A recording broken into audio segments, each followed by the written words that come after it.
Hi ಎಲ್ಲರಿಗೂ ನಮಸ್ಕಾರ. Welcome back to my YouTube channel. ಇದು ಶ್ವೇಬವಿಸ್ ವರ್ಲ್ಡ್. ಇವತ್ತಿನ ಈ ವಿಡಿಯೋದಲ್ಲಿ ನ್ಯೂ ಬಾರ್ನ್ ಬೇಬಿ ಕೇರ್ ಅಥವಾ ನವಜಾತ ಶಿಶುವಿನ ಆರೈಕೆ ಹೇಗೆ ಮಾಡಬೇಕು ಅನ್ನೋದನ್ನು ಈ ವಿಡಿಯೋದಲ್ಲಿ ತಿಳಿಸ್ಕೊಡ್ತಾ ಇದ್ದೀನಿ. ಈಗಷ್ಟೇ ನಿಮ್ಮ ಮನೆಗೆ, ನಿಮ್ಮ ಕುಟುಂಬಕ್ಕೆ ಹೊಸ ಒಬ್ಬ ಮೆಂಬರ್ ಆಗಮನವಾಗಿದೆ ಅಥವಾ ಆಗಲಿದೆ. ಸೊ ಕಂಗ್ರ್ಯಾಚುಲೇಷನ್ಸ್ ಅಂತ ಹೇಳ್ತಾ, ಈ ಎಳೆ ಮಗುವನ್ನು ಹೇಗೆ ನೋಡ್ಕೊಳ್ಬೇಕು, ಆ ಮಗುವಿನ ಪಾಲನೆ ಪೋಷಣೆ ಹೇಗೆ ಮಾಡಬೇಕು ಅನ್ನೋ ವಿಷಯದಲ್ಲಿ ತುಂಬಾ ಕನ್ಫ್ಯೂಷನ್ಸ್ ಇರುತ್ತೆ, ಭಯ ಇರುತ್ತೆ, ಆತಂಕ ಇರುತ್ತೆ, ಜೊತೆ ಖುಷಿನೂ ಇರುತ್ತೆ. ಮಗುವಿನ ಆರೈಕೆ ವಿಷಯವಾಗಿ ಯಾವುದೇ ರೀತಿಯ ಭಯ ಪಡೋದು ಬೇಡ ಅಂತ ಹೇಳ್ತಾ, ನಿಮ್ಮ ಎಳೆ ಮಗುವಿನ ಪಾಲನೆ ಪೋಷಣೆಗೆ ನಾನು ತಿಳಿದಿರುವಂಥ ಕೆಲವೊಂದು ಸಲಹೆಗಳನ್ನ ಹೇಳ್ತೀನಿ.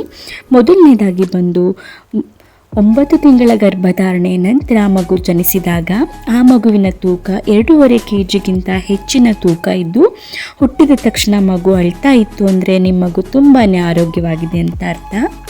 ಹಾಗೆಯೇ ನಿಮ್ಮ ಮಗು 2.5 kg ಕಡಿಮೆ ತೂಕ ಇದೆ ಅಂತ ಹೇಳಿದರೆ ಭಯ ಪಡೋದು ಬೇಡ. ಕೆಲವೊಂದು ಮಕ್ಕಳು 2.5 kg ಕಡಿಮೆ ಇದ್ದರೂ ಕೂಡ ತುಂಬಾ ಆರೋಗ್ಯವಾಗಿರುತ್ತೆ, ಆದರೆ ವೆಯ್ಟ್ ಮಾತ್ರ ತುಂಬ ಕಡಿಮೆ ಇರುತ್ತೆ ಅಷ್ಟೇ.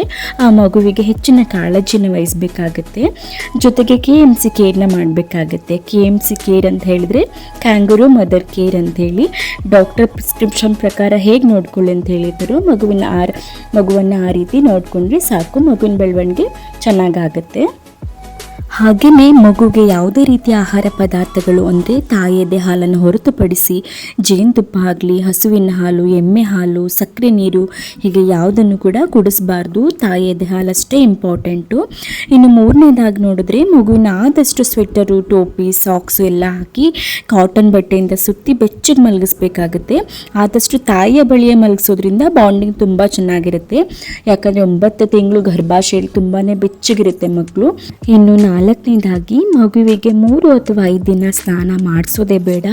ಯಾಕಂದರೆ ಮಗುವಿಗೆ ಹೈಪೋಥರ್ಮಿ ಆಗುವಂಥ ಚಾನ್ಸಸ್ ಆಗುತ್ತೆ. ಮಗುಗೆ ಯಾವುದೇ ರೀತಿಯ ಶೀತ ಆಗಬಾರ್ದು.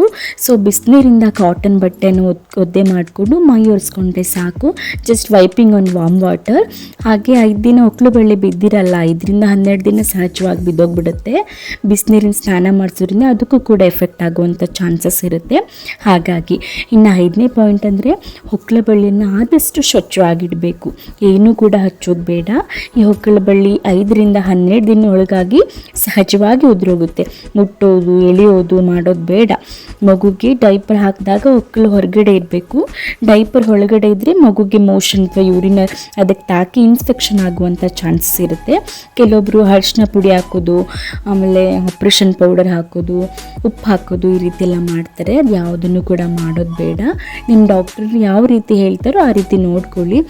ಆ್ಯಕ್ಚುಲಿ ಆಗಿ ಡಾಕ್ಟರ್ಸ್ ಏನೂ ಕೂಡ ಹಾಕಬೇಡಿ ಹೊಕ್ಕಳು ಬಳ್ಳಿಗೆ ಅಂತಲೇ ಹೇಳೋದು.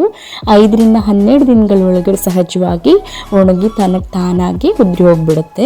ಇನ್ನು 6ನೇದಾಗಿ ನ್ಯೂ ಬಾರ್ನ್ ಬೇಬೀಸ್ ಸುಮಾರು 16ರಿಂದ 18 ಗಂಟೆಗಳ ಕಾಲ ಅಂದರೆ ಹೆಚ್ಚು ಸಮಯ ಮಕ್ಕಳು ಮಲ್ಕೊಂಡೇ ಇರ್ತವೆ.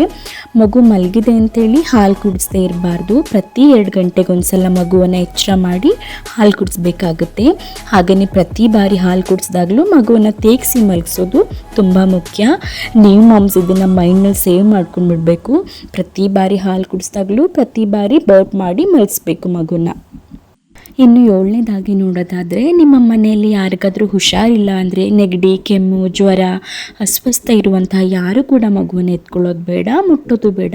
ಯಾಕಂದರೆ ಇದು ಸಾಂಕ್ರಾಮಿಕ ರೋಗ ಆಗಿರೋದ್ರಿಂದ ಮಗುಗೆ ಬೇಗ ಇನ್ಫೆಕ್ಷನ್ ಹರಡುವಂಥ ಚಾನ್ಸಸ್ ಇರುತ್ತೆ.